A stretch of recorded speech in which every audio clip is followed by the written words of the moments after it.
Alright, I'm going to try to play with my stuff here to make this work out. What we're looking at is the problem of inscribing regular polygons inside of a circle. So we're going to give ourselves the idea that the circle is of radius equals 1. Whoops. And now when Archimedes did this, he inscribed a circle inside and out, or a polygon inside and outside of the circle, and made a limiting process from it. And I think the thing that we want to carry from here is we've been talking about area in this idea of making these rectangles, and we increase the number of rectangles towards infinity to paint in this area. I'm hoping that in my drawing I will get the idea of how we can see that this in itself relates to a limiting process. Let me see if I can inscribe a square in here. Alright, and we'll just assume I did well enough that that's a square. And that means that from the center point to a diagonal,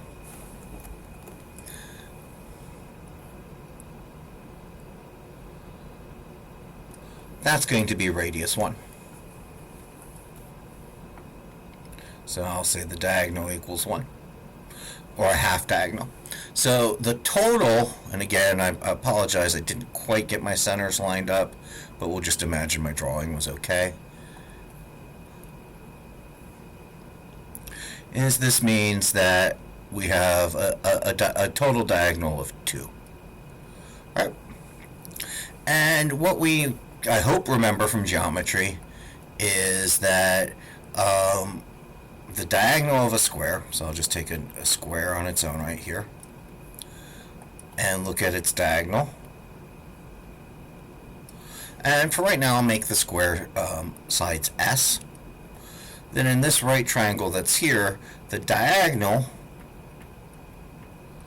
is equal to S squared plus S squared, or 2s squared, or the diagonal is the square root of 2 times the length of the side. So we have a diagonal that's length 2 here, and so 2 is going to equal to square root 2 of s. So that means that the square has sides of s. I'm not going to simplify this because the area of a square is s squared, or 4 divided by 2, or 2. So that's kind of the first trick we do here, is we recognize that the radius creates some geometry. There's some other geometry we can create with this radius if we recognize that there's triangles being created in here, and we can kind of look at the triangles that get created with a polygon. I think a square is probably, as the Greeks recognized, very fundamental, along with the circle itself and our triangles. But as we do other polygons, I think we'll see the nature of the circle coming about. And now I want to do the thing that Archimedes did here. Let's see if I can do this correctly. This is harder on, is inscribe the square on the outside. Let me see here. It's a little bit harder with my tool.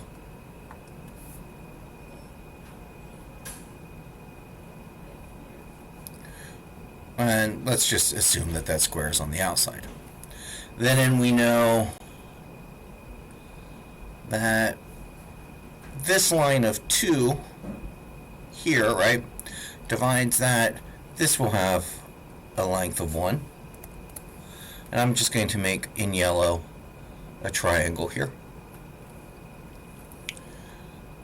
And a triangle here. And I hope we can see that this yellow triangle here, there's 4 of them in the square. So if I can find the area of one of these triangles, I can multiply it by 8. So I'm going to come over here and say, hey, this is triangle, and I'll say it has area, and I'll give it a sub t. And so the area of the square is 4 times the area of that triangle in there. Now, it doesn't give us a nice diagonal like the internal square did, but it does give us a relationship that we'll eventually find. And I think this is a better way of thinking about these areas. I think if we look at them as interior triangles, then we can see that it creates more and more triangles. And so if there are 8 of these triangles in here, then there are 8 of these angles in the middle. And so that means this angle theta here, theta is equal to 360 divided by 8, or 2 pi divided by 8, however you want to look at it. Let's see, that goes 4, 45, or pi over 4. So we have a pi over 4. Well, that's nice. That means this angle is also pi over 4. So we do have a right triangle here, and we have a hypotenuse of 1. So then our base side over here is root 2 over 2. And this side is also root 2 over 2. So we have a triangle that has a base of root 2 over 2. It has a height of root 2 over 2. And so the area of our triangle is 1/2 root 2 over 2 times root 2 over 2, which is going to give us 8 and 4. All right. So we're going to have 4 upstairs, 8 downstairs, or 1/2. And the 1/2, well, there's 8 of them. So the area of the square is 4. And so we know that the area of the circle,